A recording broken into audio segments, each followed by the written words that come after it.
আসসালামু আলাইকুম। এডুয়া পিটি চ্যানেলের পক্ষ থেকে আপনাদের স্বাগতম। পঞ্চম গণবিজ্ঞপ্তি পঞ্চম গণবিজ্ঞপ্তি নিয়ে আপনাদের কিছু কমন প্রশ্নের উত্তর আমি এখানে সাজিয়েছি। আশা করি ভিডিওটা আপনারা শেষ পর্যন্ত দেখবেন। এটা আপনাদের উপকারে আসবে। যারা আবেদন করতেছেন তাদের অবশ্যই ভিডিওটা দেখা উচিত। ভিডিওটা না দেখে আবেদনগুলো আপনি ঝামেলায় পড়ে যাবেন। আপনার নিয়োগ যাতে সহজ হয় এই বিষয়টি আমরা বারবার চাচ্ছি। তাহলে আর কথা বাড়াবো না। যারা এখনো আমাদের চ্যানেলকে সাবস্ক্রাইব করেনি প্লিজ সাবস্ক্রাইব করবেন, লাইক করবেন, কমেন্ট করবেন এবং আপনার বন্ধু-বান্ধবদের শেয়ার করবেন। তো শুরু করছি আজকের আলোচনা।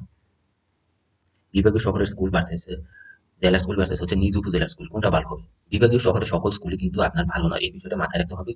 কারণ হচ্ছে বিভাগীয় শহরে আপনি দেখবেন যে বিভাগীয় শহরের ক্ষেত্রে যাদের একটু অর্থ আছে তারা সবাই কিন্তু প্রাইভেট প্রতিষ্ঠানগুলোতে বাচ্চা কাচ্চা পড়ায়।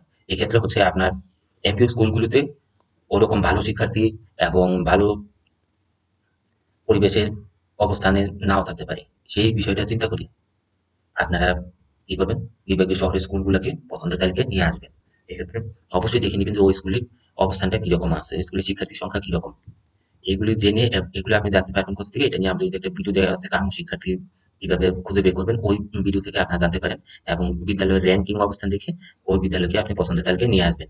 তাই আমি বলতেছি, আবারও বলতেছি, সকল স্কুলই ভালো না হতে পারে। এখানে অনেক ভালো স্কুল আছে কিন্তু সবগুলোকে যে আপনি ভালো বলবেন এটা না। জেলা ক্ষেত্রে একই কথা, সকল স্কুলই আপনার ভালো না। ওই ক্ষেত্রে আপনার ভালো অবস্থানে যে সকল স্কুলগুলো আছে ওগুলোকে দিতে পারেন। এই ঢালাওভাবে সকল বিভাগীয় শহরের স্কুল বা জেলার স্কুলকে আবেদনের মধ্যে নিয়ে আসবেন না, তাহলে পরবর্তীতে আপনার ঝামেলা হতে পারে। এর থেকে দেখবেন যে আপনার নিজ উপজেলার কোনো কোনো স্কুল আছে যেগুলোতে 800-1000-এর মতো শিক্ষার্থী আছে এবং আপনার নিকট পরিবেশে আছে, যাতায়াতের সুবিধা, এই সকল স্কুলকেও আপনি কি করতে পারেন, পছন্দের তালিকায় 1 নম্বরে দিতে পারেন। তাই বিভাগীয় শহরের স্কুল যে ভালো হবে, উপজেলার স্কুল খারাপ হবে, এরকম বিষয়টা মাথা থেকে ঝেড়ে ফেলে দিয়ে আপনারা নিজ উপজেলার স্কুলকেও প্রাধান্য দিতে পারেন। ইয়েস নো অপশন কি ফাঁদ হতে পারে কিনা? এখন দেখুন, নো অপশন হচ্ছে কি, আপনাকে যে 40টা প্রতিষ্ঠান দিয়েছেন আপনি জেনে বুঝে ওই প্রতিষ্ঠানগুলো গিয়েছেন যেই প্রতিষ্ঠানে আপনি চাকরি করতে চান। এখন ইয়েস অপশন দিলে হচ্ছে আপনাকে এরকম প্রতিষ্ঠান চুজ করে পছন্দ করে দিবে যেটা হচ্ছে বাংলাদেশের যে কোনো জায়গায় হতে পারে, এটা হিল ট্রেকও হতে পারে, তারপর হচ্ছে আপনার এই যেখানে চর অঞ্চল আছে ওই জায়গায় হতে পারে। তাহলে ওই প্রতিষ্ঠানগুলোতে আপনি চাকরি করতে পারবেন কিনা এটা আপনার মাথায় নিয়ে আবেদন করতে হবে। তাই যাদের একেবারেই চাকরি দরকার, যে বাংলাদেশে যে কোনো জায়গায় হোক আর চাকরি করতে পারবো, তারা ইয়েস অপশন দিতে পারেন। আর না হলে যারা চাচ্ছেন যে আমাকে শুধু এই কয়টা প্রতিষ্ঠানে দেওয়া হোক, তারা নো অপশনকেও সিলেক্ট করে দিতে পারেন। তাহলে ইয়েস অপশনে আপনার যে কোনো জায়গায় হতে পারে ওটা মাথায় নিয়ে আপনার ইয়েস অপশন দিতে হবে। দূরের স্কুল ভার্সেস কাছের মাদ্রাসা। অনেক দূরের স্কুল যদি হয়, ওই স্কুলগুলোতে যাতায়াতে আপনার সময়, অর্থ এবং শারীরিকভাবে আপনি ক্ষতিগ্রস্ত হবেন। এর চাইতে আপনার কাছের মাদ্রাসা আপনি সহজে যদি যেতে পারেন, তারপর হচ্ছে অর্থ যদি কম লাগে, এক্ষেত্রে আপনি, আমি মনে করি, বেনিফিটেড হবেন। তাই দূরের স্কুলকে বাদ দিয়ে আপনি কাছের মাদ্রাসাও পছন্দ করতে পারেন। এখনকার সময় আপনার মাদ্রাসার যে শিক্ষার্থীর সংখ্যা বাড়তেছে, দিন দিন শিক্ষার্থীর সংখ্যা মাদ্রাসায় বেশি হচ্ছে। এই বিষয়টাও আপনার মাথায় রেখে কাছের মাদ্রাসাও আপনারা কি করতে পারেন, পছন্দের তালিকায় দিতে পারেন। যে স্কুলকে প্রাধান্য দিতে হবে এরকম না, আপনার কাছের মাদ্রাসা যাতায়াতের সুবিধার জন্য দিতে পারেন। যারা আমাদের চ্যানেলের মাধ্যমে অনেক ইমেল আপুরা বলেছেন যে আমরা স্কুল দিব না মাদ্রাসা, কাছে মাদ্রাসা দিব, আমি তাদের ক্ষেত্রে বলবো যে আপনারা কি করতে পারেন, কাছে মাদ্রাসাও পছন্দের তালিকায় দিতে পারেন। কারণ কাছে মাদ্রাসাও আপনার জন্য ভালো, কারণ যাতায়াতের সুবিধা এবং আপনি সহজে বাড়িতে আসতে যেতে পারবেন। আপনার অর্থ, সময় এবং পরিশ্রম, এই তিনটা জিনিসই আপনার কি হবে, কম হবে। স্কুল, মাদ্রাসা, কারিগরি প্রতিষ্ঠান কোনটিতে আগে এমপিও পাওয়া যায়? এক্ষেত্রে হচ্ছে আপনার কারিগরি প্রতিষ্ঠানে এমপিও পাওয়ার ক্ষেত্রে অনেক সমস্যা হয়। কারণ কারিগরি প্রতিষ্ঠানে আপনার হার্ড কপি প্রেরণ করতে হয়, এইভাবে ধাপে ধাপে যাওয়ার পরে অনেক সময় লেগে যায় এমপিও পেতে। আর স্কুল, মাদ্রাসা আপনার এমপিও পাওয়া সহজ হয়, কারণ অনলাইনে আবেদন করা যায় এক্ষেত্রে। তাই এমপিও পাওয়ার বিষয়ে একটা ভিডিও আমরা দিব, যে কি কি কাগজপত্র লাগে, কি কি কাগজপত্রের মাধ্যমে কিভাবে সাবমিট করতে হয়, এই পুরো প্রসেসটাই আমরা আমাদের একটা ভিডিও নিয়ে আসবো। কারণ এই ভিডিওতে এত কথা আপনার বলা যাবে না। তাই যারা এখন আমাদের চ্যানেলকে সাবস্ক্রাইব করেন প্লিজ সাবস্ক্রাইব করবেন, তাহলে বেল আইকন প্রেস করে দেবেন, তাহলে ভিডিওটা আপনাদের এখানে চলে যাবে, আপনারা আশা করি উপকৃত হবেন। স্কুল, মাদ্রাসা, কারিগরি প্রতিষ্ঠান কোনটি জাতীয়করণ হবে? এখানে স্কুলকে আপনার সরকার বেশি প্রাধান্য দিচ্ছে জাতীয়করণের ক্ষেত্রে, মাদ্রাসা এবং কারিগরি প্রতিষ্ঠানের জাতীয়করণ পরিমাণ একেবারেই কম। তাই যাদের নাম্বার একেবারে বেশি, উপজেলা ভালো স্কুলগুলো আছে, ওই স্কুলগুলোকে আপনি কি করতে পারেন, প্রাধান্য দিতে পারেন। ওই স্কুলগুলো আপনাকে জাতীয়করণ হয়ে যাওয়ার সম্ভাবনা সবচেয়ে বেশি থাকে।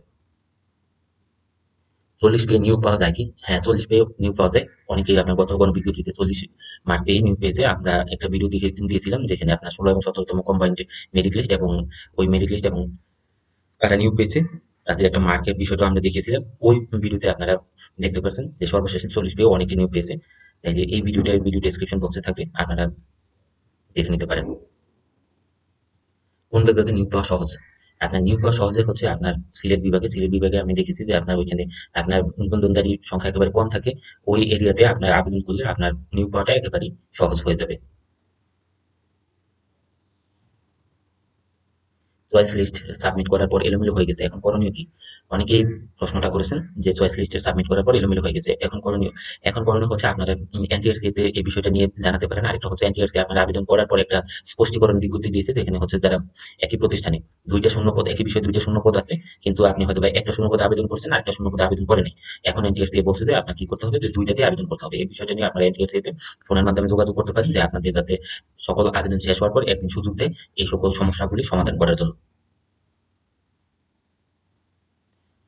কলেজে আবেদনের কি সতর্কতা নেওয়া উচিত? কলেজে আবেদনের ক্ষেত্রে সতর্কতা নেওয়া উচিত, আপনি যে 40টা কলেজ দিয়েছেন ওই 40টা কলেজের প্রত্যেকটাতেই আপনার কি করতে হবে, জেনে বুঝে আবেদন করতে হবে যে ওদের কাম্য শিক্ষার্থী আছে কিনা। বিশেষ করে হচ্ছে আপনার যারা গ্রুপের ক্ষেত্রে, যেমন হচ্ছে বিজ্ঞান গ্রুপে, তারপর হচ্ছে মানবিক, তারপর হচ্ছে ব্যবসা শিক্ষা, এদের ক্ষেত্রে আপনার ওই কাম্য শিক্ষার্থী আছে কিনা। যদি কাম্য শিক্ষার্থী না থাকে তাহলে কিন্তু আপনার এমপি পাওয়া কঠিন হয়ে যাবে। আপনি ইয়েস অপশন দিয়েছেন, বাংলাদেশের যে কোনো জায়গায় আপনাকে নিয়োগ দেওয়া হোক, এখন ওই যে কোনো জায়গায় ওই কলেজগুলি, প্রত্যন্ত অঞ্চলের কলেজগুলিতে আসলে কাম্য শিক্ষার্থী আছে কিনা ওই বিষয়টা আপনার জানতে হবে। যদি ওই শিক্ষার্থী না থাকে তাহলে এটা আপনার জন্য সমস্যা হতে পারে, মানে আপনার এমপিও পাওয়াটা কঠিন হবে, এমপিও আপনার আবেদন করলে রিজেক্ট হয়ে যাবে ফাইল। প্রতিষ্ঠানের খোঁজ খবর নিয়ে আবেদন করেন, কোনো সমস্যা হবে কি? আমরা বলছিলাম যে আপনার প্রতিষ্ঠানে খোঁজ খবর নিয়ে আবেদন করেন, তাহলে আপনার জন্য সুবিধা হবে। আপনি যে সকল প্রতিষ্ঠানকে চয়েস দিয়েছেন ওই সকল প্রতিষ্ঠানে যদি কোনো সমস্যা থাকে বা ওই প্রতিষ্ঠানে কাম শিক্ষার্থী না থাকে, তাহলে আপনার এমপিও মানে এমপিও পাওয়াটা কঠিন হয়ে যাবে। সুপারিশ পাবেন কিন্তু সুপারিশের পরে এমপিও পাওয়া কঠিন হয়ে যাবে। আর গতবার আপনার দেখেছিলাম যে অনেক প্রতিষ্ঠানে মামলাজনিত কারণে এনটিআরসি কি করে নিয়োগের সুপারিশ করতে পারেনি। তাই এই বিষয়টাও আপনার মাথায় রাখতে হবে, যাতে আপনার মামলা যদি থাকে ওই প্রতিষ্ঠানে কিন্তু আপনি সুপারিশ পাবেন না। এই হিসেবে আমরা বলছিলাম যে এই বিষয়টা মাথায় রেখে আপনারা খোঁজ খবর নিবেন, প্রতিষ্ঠান সম্পর্কে খোঁজ খবর নিবেন। এবং যারা আবেদন করে ফেলেছেন তারা তো করেছেন, যারা আবেদন করেন তারা দয়া করে খোঁজ খবর নিবেন। কিভাবে খোঁজ খবর নিবেন ওই ভিডিও আমাদের ডেসক্রিপশন বক্সে থাকবে, আপনারা ওইখান থেকে দেখে নিতে পারেন, বা আমাদের চ্যানেলে আছে, চ্যানেল থেকে ঘুরে আসলে আপনারা পাবেন। আবেদনের ঠিকানা ভুল হয়ে গেছে, করণীয় কি?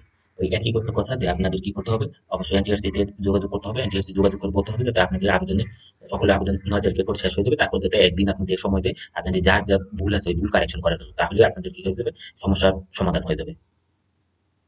কারণ শিক্ষার্থী আছে কিনা এটা হচ্ছে শহরের প্রতি ক্লাসে আপনার 40 জন করে থাকবে এবং প্রত্যন্ত অঞ্চলের প্রতি ক্লাসে 30 জন করে থাকবে। এই হচ্ছে আপনার কাম্য শিক্ষার্থী তথ্য। তো এই ছিল আজকে আমাদের আপনাদের সাথে বিভিন্ন প্রশ্ন নিয়ে আলোচনা। আশা করি ভিডিওটা আপনাদের ভালো লাগছে। যদি ভালো লাগে ভিডিওতে লাইক করবেন, কমেন্ট করবেন এবং আপনার বন্ধুদের মাঝে শেয়ার করবেন। তো ধন্যবাদ সকলকে।